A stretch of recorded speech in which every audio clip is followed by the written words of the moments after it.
Pablo Escobar compra 4 hipopótamos para su hacienda Nápoles, pensando que serían el adorno perfecto para su zoológico privado. Lo que no imaginaba es que esas criaturas, décadas después, se convertirían en un problema tan grande que ni la ley ni la naturaleza han podido detenerlo. Era 1981, y la hacienda Nápoles estaba en su máximo esplendor. Un paraíso artificial de más de 3.000 hectáreas, con lagos artificiales, pistas de aterrizaje, una réplica del Arco de París, y un zoológico que empezaba a competir con los mejores del mundo. Pablo ya tenía jirafas, cebras, elefantes, camellos, flamencos y hasta canguros. Pero una tarde, mientras revisaba unos documentos con su socio, alguien le comentó sobre un lote de animales exóticos que un zoológico en California estaba dispuesto a vender. Entre ellos, algo que jamás había tenido en sus dominios, hipopótamos. Pablo apenas levantó la mirada y preguntó con curiosidad: ¿hipopótamos? Sí, patrón. 4. Un macho adulto y 3 hembras jóvenes. Vienen de África, pasaron por Estados Unidos, y están listos para ser trasladados. Su sonrisa apareció de inmediato. El hipopótamo, uno de los animales más peligrosos del planeta, podía llegar a pesar más de 3 toneladas y correr más rápido que un hombre. Era un símbolo perfecto de poder y peligro. Tráiganlos, dijo, casi sin pensarlo. Quiero que tengan su propio lago. En pocas semanas, un operativo digno de película trajo a los 4 hipopótamos desde un zoológico norteamericano hasta las tierras cálidas del Magdalena Medio. Los trajeron en contenedores reforzados, con personal especializado, sedantes y todo un despliegue de seguridad. El viaje fue largo, y hubo momentos de tensión cuando el macho, al que los cuidadores llamaban Pepe, intentó destrozar la jaula durante una escala en Panamá. Pero finalmente llegaron. Cuando las puertas del contenedor se abrieron y los animales sintieron el aire húmedo y caliente de Antioquia, algo en ellos despertó. No era su África natal, pero el clima, la vegetación y el lago artificial parecían un paraíso improvisado. Pablo observó desde una baranda cómo el macho entraba al agua con un salto pesado, seguido de las hembras que chapoteaban con fuerza. Ahora sí, Hacienda Nápoles tiene reyes de verdad, comentó, satisfecho. Durante los siguientes años, los hipopótamos se convirtieron en una atracción central. Visitantes, invitados de lujo e incluso capós de otros países quedaban boquiabiertos al verlos. Pablo disfrutaba contando historias exageradas sobre ellos, que eran capaces de destrozar una lancha de un solo mordisco, que podían volcar un carro si se enfurecían. Los usaba como símbolo de intocabilidad, así como nadie se mete con un hipopótamo, nadie se mete conmigo, solía decir. Pero lo que nadie imaginaba era que esos animales, tranquilos bajo la vigilancia y el alimento constante, tenían un futuro fuera de cualquier control. Porque en aquellos días, nadie pensaba qué pasaría si Pablo ya no estuviera. En las noches, el lago era un espectáculo. Los hipopótamos salían a pastar, caminando en silencio a pesar de su tamaño. Dejaban huellas enormes en la tierra húmeda, y su piel brillaba bajo la luz de la luna. Los trabajadores de la hacienda aprendieron a respetarlos y mantener distancia. Un solo roce podía ser mortal. Con el tiempo, Pablo decidió que los hipopótamos no estarían solos. Mandó traer aves acuáticas, peces y vegetación para hacer su hábitat más natural. Incluso les construyó una pequeña isla en el centro del lago. Pepe, el macho, se convirtió en el líder indiscutible. Los cuidadores empezaron a notar algo: las hembras ya estaban en edad de reproducirse, y la población pronto crecería. Pablo lo vio como algo positivo. Más hipopótamos, más espectáculo. A mediados de 1989, ya había 2 crías jugueteando en las orillas. Eran adoradas por todos los visitantes. La imagen de esos pequeños hipopótamos correteando por el agua contrastaba con la violencia que afuera, en Colombia, escalaba cada día. En la hacienda, todo era lujo y rareza. Lo que ni Pablo ni nadie podía prever era que, años más tarde, esas mismas crías y sus descendientes se convertirían en protagonistas de un problema ambiental y de seguridad pública que marcaría a toda la región. Pero por ahora, en aquellos días de abundancia y ostentación, los hipopótamos eran solo un capricho más del hombre más buscado del país. Un capricho que, como tantas otras cosas en su vida, estaba destinado a salirse de control. Esa primera noche tras su llegada, mientras el lago reflejaba las luces de la hacienda y el sonido de los animales exóticos llenaba el aire, Pablo caminó hasta la orilla. El macho alzó la cabeza, mostrando los colmillos enormes, y soltó un resoplido que retumbó como un trueno. Escobar sonrió. Para él, ese rugido era un símbolo de poder absoluto. Lo que no sabía era que ese rugido, décadas después, sería el eco de un caos imposible de frenar. Tras la llegada de los 4 hipopótamos, la vida en la hacienda Nápoles siguió su curso. Pablo Escobar se enorgullecía de mostrarlos como joyas de su zoológico. Pero fuera de esos muros, Colombia vivía en una guerra abierta, carros bomba, cacerías militares y operaciones para dar con él. El lago, sin embargo, seguía siendo un refugio intacto, y los hipopótamos, testigos silenciosos de todo. En 1991, mientras la tensión con el gobierno alcanzaba niveles críticos, el macho Pepe ya no era el único gigante en el lago. Las crías que habían nacido 2 años antes crecían rápido, y las hembras volvían a estar preñadas. El clima tropical, la abundancia de alimento y la ausencia de depredadores creaban el escenario perfecto para que se multiplicaran. Lo que en África estaba regulado por la naturaleza, en Antioquia era un paraíso sin control. Los cuidadores comentaban entre ellos: «Patrón, estos animales comen una barbaridad». «Déjelos comer», respondía Pablo. «Aquí nadie pasa hambre». A Pablo le gustaba que los hipopótamos fueran casi su creación. Se sentía el dueño no solo de un zoológico, sino de un ecosistema propio. Algunos visitantes le advirtieron, medio en broma, que estaba jugando con fuego. Él solo sonreía. Pero todo cambió el 2 de diciembre de 1993. Con la muerte de Escobar en un tejado de Medellín, la hacienda Nápoles quedó abandonada. El zoológico se desmanteló poco a poco, algunos animales fueron trasladados a otros lugares, otros murieron por falta de cuidado, pero los hipopótamos, demasiado grandes, peligrosos y costosos de mover, se quedaron. Durante semanas, vagaron por el lago buscando a los cuidadores que ya no estaban. Sin vigilancia, empezaron a explorar más allá de los límites de la hacienda. Y aquí es donde la historia real empieza a tomar un giro insólito. Colombia jamás había tenido hipopótamos. No existían depredadores capaces de controlarlos, y el Magdalena Medio, con sus ríos y humedales, resultó ser un hábitat casi perfecto. Poco a poco, las orillas se llenaron de huellas enormes y excrementos que fertilizaban el agua, alterando el ecosistema. Las hembras parían una cría cada 2 años, y el número crecía sin que nadie hiciera nada. A mediados de los 2000, ya había más de 20 hipopótamos viviendo libres.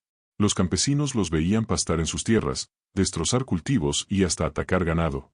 En África, un encuentro con un hipopótamo puede ser mortal, y en Colombia no era diferente. Aunque en esos años no hubo muertes humanas, el miedo empezó a extenderse. El caso de Pepe, el macho original, se volvió famoso. Se había vuelto tan territorial y agresivo que atacaba a pescadores y botes. En 2009, el ejército lo localizó y lo abatió, provocando una polémica nacional. Muchos defendieron que no era su culpa, él no pidió venir a Colombia. Otros argumentaban que era un peligro que había que detener. Mientras tanto, la población seguía creciendo. Científicos colombianos y extranjeros advertían que, si no se controlaba, en pocas décadas habría cientos de hipopótamos en los ríos Magdalena y Cauca. Algunos proponían esterilizarlos, otros trasladarlos, pero mover un animal de más de 2 toneladas no es tarea sencilla. Y todo ese caos tenía un origen muy concreto, una decisión tomada por Pablo Escobar en una tarde calurosa de los años 80, cuando decidió que un lago con hipopótamos sería el toque final para su imperio. Hoy, décadas después, la historia de los hipopótamos de la hacienda Nápoles es tan conocida que ha inspirado documentales, estudios científicos y hasta debates en el Congreso colombiano. Lo que para Pablo fue un símbolo de poder, para el país se convirtió en una herencia tan inesperada como problemática. Pero en los primeros años tras su muerte, nadie imaginaba la magnitud de lo que vendría. Los pocos que quedaban en la hacienda vagaban en silencio, como fantasmas de una era de excesos. Hasta que un día, un campesino vio algo imposible, una hembra con su cría cruzando un río a plena luz del día, como si estuvieran en África. Ese fue el primer indicio de que el imperio de los hipopótamos estaba expandiéndose, y que nadie podría detenerlo fácilmente.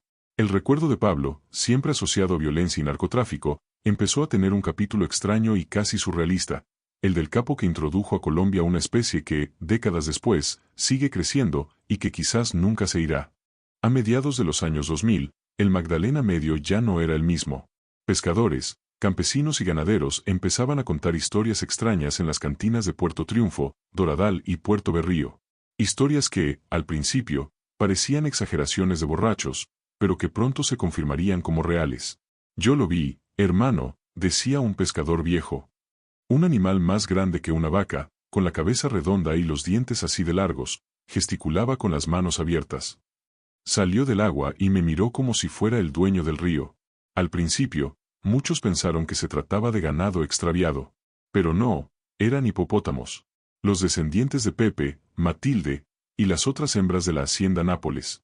Y no solo estaban en el lago privado, ahora recorrían kilómetros, siguiendo el curso de los ríos, buscando nuevos territorios. La expansión fue silenciosa pero imparable. Las hembras, que en África tienen un territorio limitado por la competencia, aquí encontraban agua y pasto en abundancia. No había leones, cocodrilos ni cazadores furtivos que redujeran su número. El resultado, una de las invasiones biológicas más inusuales y rápidas del continente. En los pueblos, la reacción era mixta. Algunos los veían como una atracción turística improvisada. Familias enteras viajaban para intentar verlos desde la orilla, aunque eso significara arriesgarse demasiado. Otros, especialmente campesinos con cultivos de maíz y plátano, los veían como una plaga destructiva. Un agricultor de la zona contó a un periodista: en una noche me tumbaron media hectárea. No hay cerca que aguante. Y si uno intenta espantarlos, hermano, mejor ni lo cuente. Esos bichos se le vienen encima. La fama de peligrosos no es exageración. En África, los hipopótamos matan a más personas al año que los cocodrilos o los leones. Son territoriales, agresivos y sorprendentemente rápidos para su tamaño. Y en Colombia, la gente apenas empezaba a comprender lo que significaba convivir con ellos. En 2009, cuando el ejército mató a Pepe, el macho original que había escapado años atrás, el país entero se dividió. Algunos apoyaban la decisión, argumentando que representaba un riesgo real para comunidades enteras. Otros, indignados, lo consideraban un acto cruel contra un animal que no tenía culpa de haber sido traído. La noticia llegó a medios internacionales, y por primera vez, el mundo entero escuchó hablar de los hipopótamos de la cocaína. Mientras tanto, los números crecían. Científicos que intentaron hacer censos estimaban que ya eran más de 40 en estado salvaje. La cifra parecía pequeña, hasta que recordaron que un solo macho podía reproducirse con varias hembras y que cada una podía parir cada 2 años. En una década, el número podría duplicarse o triplicarse. La solución propuesta por las autoridades fue complicada. Esterilizarlos quirúrgicamente era costoso, peligroso y logísticamente difícil.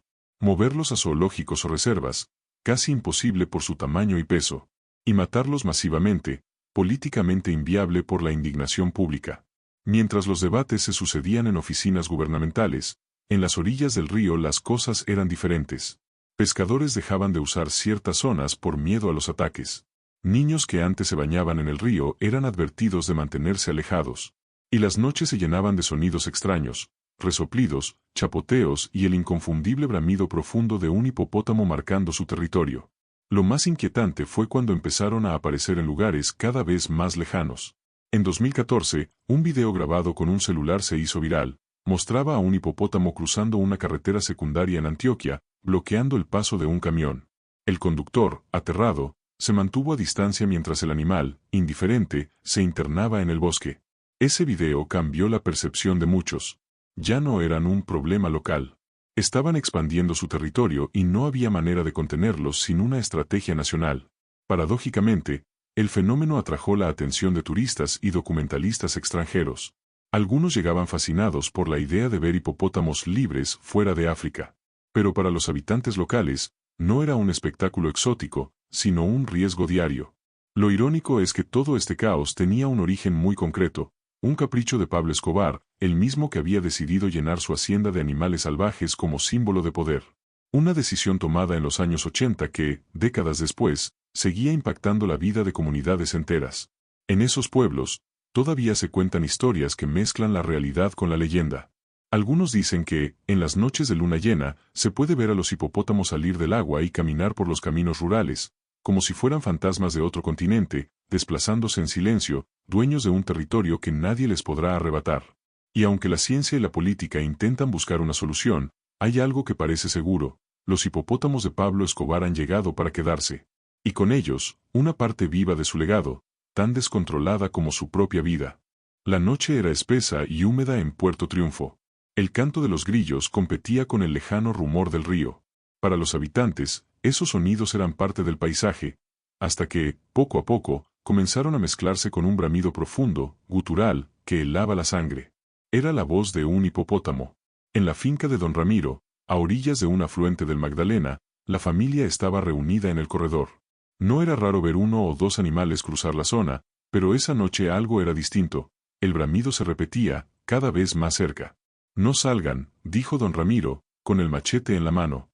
Este no es como los otros. Está marcando territorio. La advertencia no llegó a tiempo para Elías, un joven peón que, al escuchar a los perros ladrar, salió con una linterna para espantar lo que creía era ganado suelto.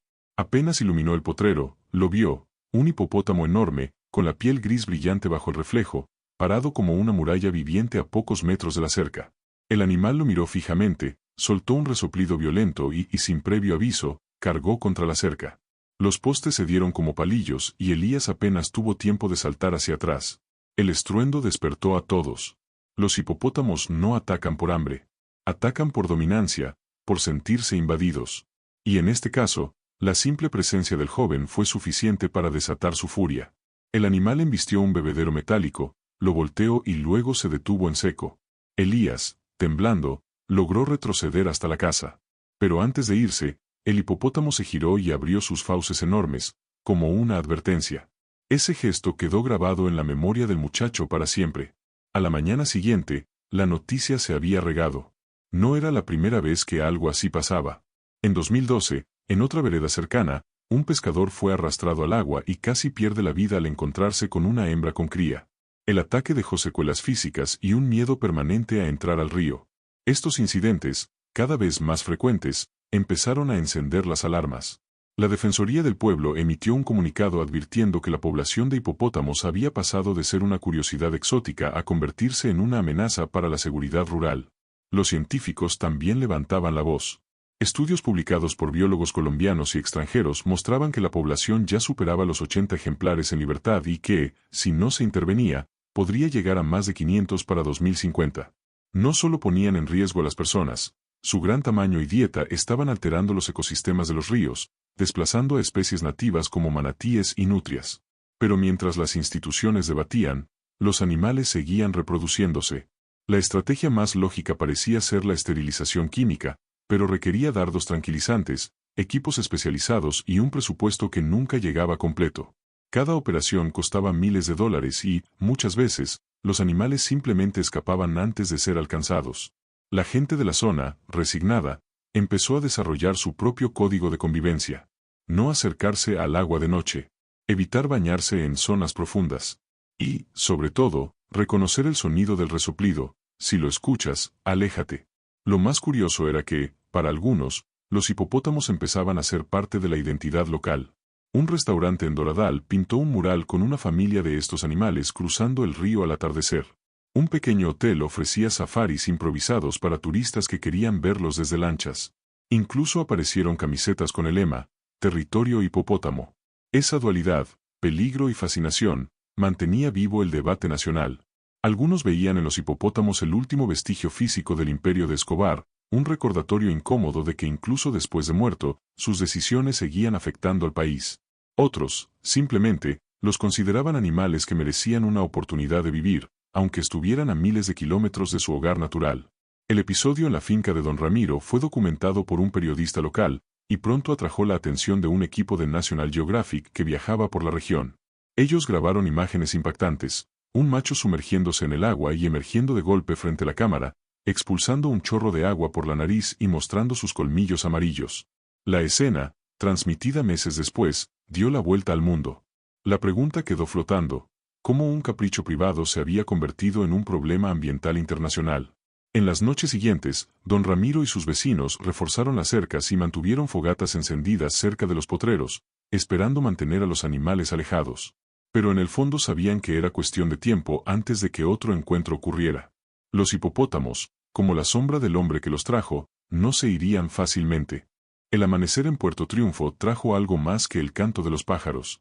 Esa mañana, las aguas del río Cocorná Viejo reflejaban el destello metálico de escopetas, fusiles y cámaras de televisión.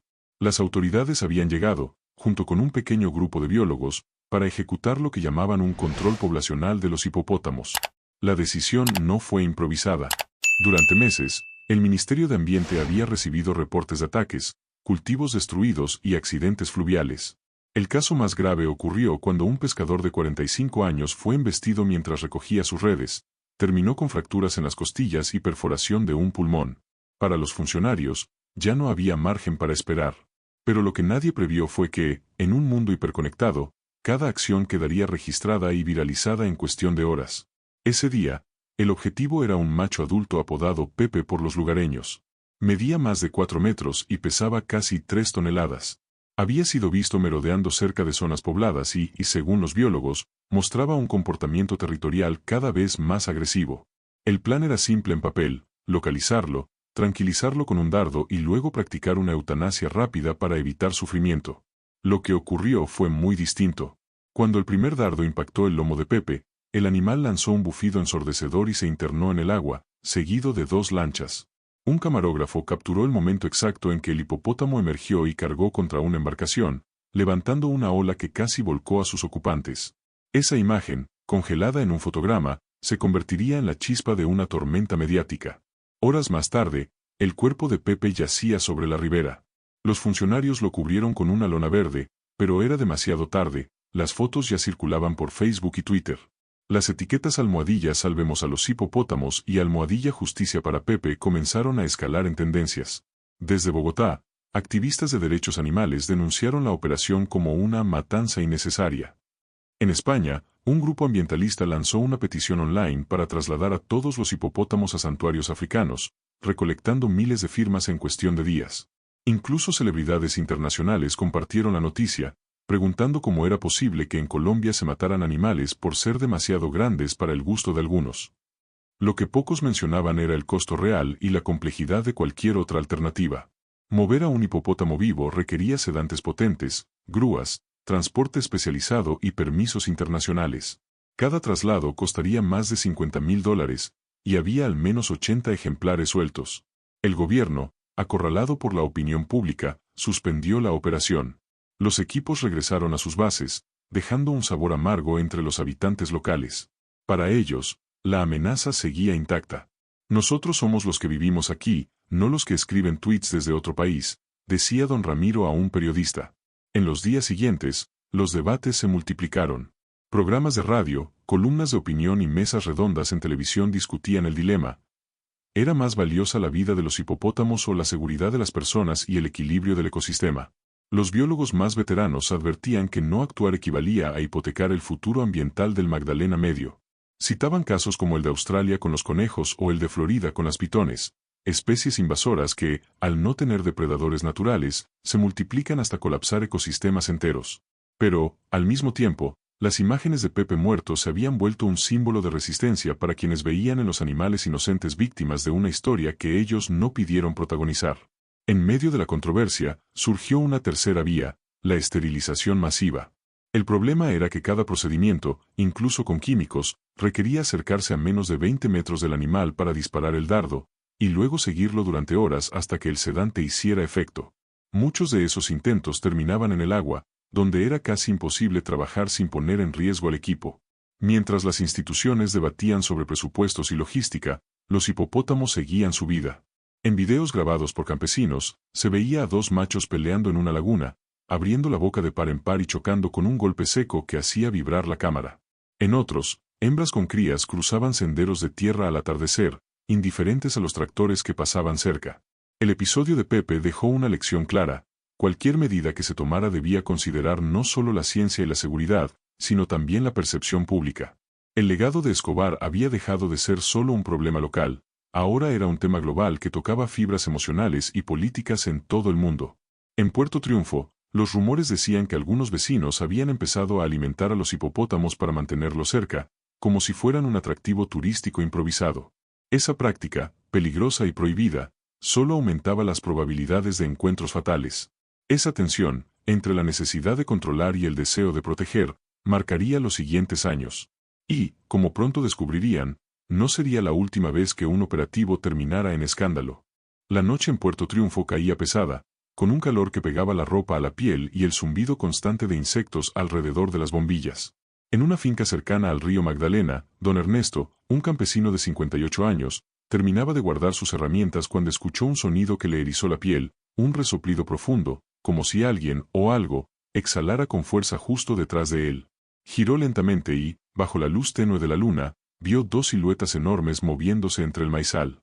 Sus ojos tardaron en acostumbrarse, pero no tardó en reconocer la forma. Dos hipopótamos, uno adulto y una cría, avanzaban con paso lento pero firme, destrozando las plantas a su paso.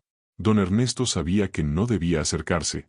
Los biólogos habían advertido que, aunque parecieran tranquilos, los hipopótamos podían embestir a más de 30 kilómetros por hora si se sentían amenazados. Retrocedió hasta el porche, pero entonces escuchó otro sonido, más grave, un chapoteo en el canal de riego. Cuando miró, se dio cuenta de que no eran dos, sino cuatro. Dos más estaban en el agua, medio sumergidos, con los ojos y las orejas asomando, vigilando cada movimiento. No tuvo tiempo de reaccionar.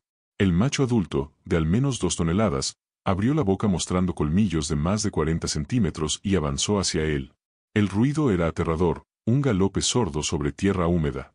Don Ernesto apenas logró cerrar la puerta y trabarla con un madero cuando el animal embistió, haciendo crujir la madera como si fuera cartón. Su esposa gritaba desde el interior, pidiendo que llamara a la policía. Pero en la zona rural, las patrullas tardaban horas en llegar, y los hipopótamos no esperaban. Durante 20 minutos, el macho rodeó la casa, resoplando y golpeando el suelo con las patas delanteras, mientras las hembras y las crías seguían comiendo el maíz. Cuando finalmente se marcharon, habían destruido más de media hectárea de cultivo. Al amanecer, don Ernesto tomó su moto y fue al pueblo a denunciar el ataque. El funcionario que lo atendió le explicó, con tono resignado, que no podían hacer nada de inmediato, no hay operativo aprobado, y sin autorización no podemos dispararles ni sedarlos. La historia no tardó en correr. Un periodista local grabó a don Ernesto mostrando los daños y señalando las huellas enormes en el barro. El video llegó a redes sociales, donde los comentarios se dividían entre quienes pedían capturarlos y quienes criticaban que se les llamara animales peligrosos cuando solo buscaban comida. Mientras tanto, en Medellín, un equipo de expertos del Instituto Humboldt analizaba nuevas imágenes satelitales. Los hipopótamos se habían expandido más allá de Puerto Triunfo, siguiendo las corrientes del Magdalena y sus afluentes. Algunos ejemplares habían sido avistados cerca de Puerto Berrío y otros, increíblemente, a más de 200 kilómetros al norte, en zonas donde nadie recordaba haber visto animales así. El dato más preocupante llegó de un biólogo que monitoreaba la población, estimaba que ya eran más de 160 ejemplares, y que, de no intervenir, podrían superar los 400 en menos de una década. La presión sobre el gobierno volvió a crecer. El episodio de Pepe seguía fresco en la memoria colectiva, y cualquier acción sería examinada al detalle por la prensa internacional. Sin embargo, los ataques como el sufrido por don Ernesto demostraban que la pasividad ya no era opción. En una reunión a puerta cerrada, autoridades locales, militares y expertos en fauna discutieron posibles soluciones. Una propuesta extrema planteaba cercar grandes áreas del río y crear un corral ecológico para mantener a los animales dentro. Otra, más radical, hablaba de un plan de cacería controlada, sin cámaras ni avisos previos. Pero había un problema. En Colombia, los hipopótamos no estaban catalogados oficialmente como especie invasora en aquel momento. Esto significaba que cualquier acción letal debía pasar por un laberinto legal que podía tardar años. Mientras los burócratas discutían, los hipopótamos seguían adaptándose y ganando territorio. Incluso se reportaron casos de machos jóvenes que entraban a pueblos pequeños por la noche, atraídos por estanques artificiales o cultivos frescos. En uno de esos incidentes, un hipopótamo fue visto caminando tranquilamente por la calle principal de un caserío, con perros ladrando a su alrededor y niños grabando con celulares. La historia de don Ernesto se convirtió en un símbolo de esa lucha silenciosa que vivían los campesinos del Magdalena Medio. Él mismo confesó, semanas después, que ya no dormía tranquilo. Uno antes se preocupaba por las culebras o los jaguares, pero esto es otra cosa. Esto es como tener un tanque de guerra suelto en el patio. En la televisión, expertos advertían que cada encuentro como ese aumentaba el riesgo de una tragedia. Y aunque el país parecía dividido entre el encanto exótico y el temor real, algo era evidente: el legado de los hipopótamos de Escobar se había salido de control, y la historia apenas estaba entrando en su capítulo más peligroso. El sol estaba cayendo sobre el Magdalena cuando un grupo de pescadores decidió alargar la jornada. Entre ellos estaba Luis Fernando, un joven de 23 años que había aprendido el oficio desde niño. Su padre le repetía siempre: aquí, el río te da de comer, pero también te lo puede quitar todo. A esas horas, el agua reflejaba un tono rojizo, y el silencio era interrumpido solo por el golpeteo de los remos contra las canoas. Luis y sus compañeros habían oído historias sobre hipopótamos en la zona, pero nunca habían visto uno de cerca. Hasta esa tarde. Todo empezó con un chapoteo fuerte, a unos 30 metros de la orilla. Al principio pensaron que era un manatí o una vaca que se había metido al agua. Pero pronto, una silueta oscura y enorme emergió, seguida de un resoplido grave que hizo vibrar el aire. Era un macho joven, probablemente expulsado de su grupo por un dominante más grande. Se acercaba con movimientos lentos, pero su mirada, fija y directa, ponía en alerta a cualquiera. Los pescadores decidieron mantenerse quietos, sin hacer ruido, con la esperanza de que el animal siguiera su camino. Pero cometieron un error fatal. Uno de ellos, queriendo alejarlo, golpeó el agua con el remo. El sonido fue como una provocación. En segundos, el hipopótamo se lanzó hacia la canoa de Luis, abriendo una estela de agua y espuma a una velocidad sorprendente. El impacto fue brutal. La embarcación se volcó y los hombres cayeron al agua. Luis sintió un dolor agudo en la pierna izquierda, no sabía si era por el golpe o por algo peor. El animal, desorientado pero aún agresivo, nadó en círculos, empujando con el cuerpo y hundiendo cualquier cosa que flotara. En la orilla, un campesino que presenció la escena comenzó a gritar pidiendo ayuda. La gente del caserío corrió hacia el muelle, algunos con machetes, otros con linternas. Pero el hipopótamo, como si defendiera un territorio invisible, se mantuvo entre los hombres y la seguridad de la orilla. Luis logró nadar hasta un islote de barro, jadeando, con el agua teñida de rojo alrededor. No era el único herido. Otro pescador había recibido un golpe en el torso que le rompió varias costillas. Los demás, aterrados, no se atrevían a moverse sin saber dónde estaba el animal. Pasaron casi 20 minutos antes de que el hipopótamo, cansado o aburrido, se alejara lentamente río abajo. Solo entonces los vecinos pudieron entrar al agua y rescatar a los sobrevivientes. Luis fue llevado de urgencia al hospital más cercano. La mordida no era profunda, pero las laceraciones y el trauma en su pierna requerirían semanas de recuperación. El otro herido pasó días en cuidados intensivos por complicaciones respiratorias. La noticia no tardó en llegar a los medios nacionales. Titulares como Hipopótamo ataca a pescadores en el Magdalena y Legado de Escobar deja heridos graves comenzaron a circular por televisión y redes. Las imágenes del bote destrozado y las huellas gigantes en la orilla causaron impacto inmediato. La presión sobre el gobierno, que ya era fuerte, se convirtió en una tormenta política. El ministro de Medio Ambiente fue cuestionado en directo por periodistas. Ministro, ¿cuántos ataques más deben ocurrir antes de que se actúe? Su respuesta fue evasiva, hablando de planes a largo plazo y cooperación internacional. Pero la audiencia no estaba dispuesta a esperar. En Puerto Triunfo, algunos campesinos empezaron a organizarse por su cuenta. Si no hacen nada, nosotros lo haremos, dijo un ganadero en una reunión improvisada. Otros, sin embargo, temían represalias legales y dañaban a un animal protegido de facto por la falta de regulación clara. Mientras tanto, biólogos advertían que los ataques eran una consecuencia inevitable del aumento de la población. Los hipopótamos no solo competían por alimento y espacio, sino que los machos jóvenes, desplazados por otros más fuertes, buscaban nuevos territorios, acercándose cada vez más a zonas pobladas. Un estudio publicado ese año revelaba un dato alarmante: el ecosistema del Magdalena Medio estaba cambiando debido a la presencia de estos animales. Los hipopótamos removían el lecho de los ríos, alteraban la composición del agua con sus excrementos y desplazaban a especies nativas como manatíes y nutrias gigantes. La tragedia de Luis se convirtió en un punto de inflexión.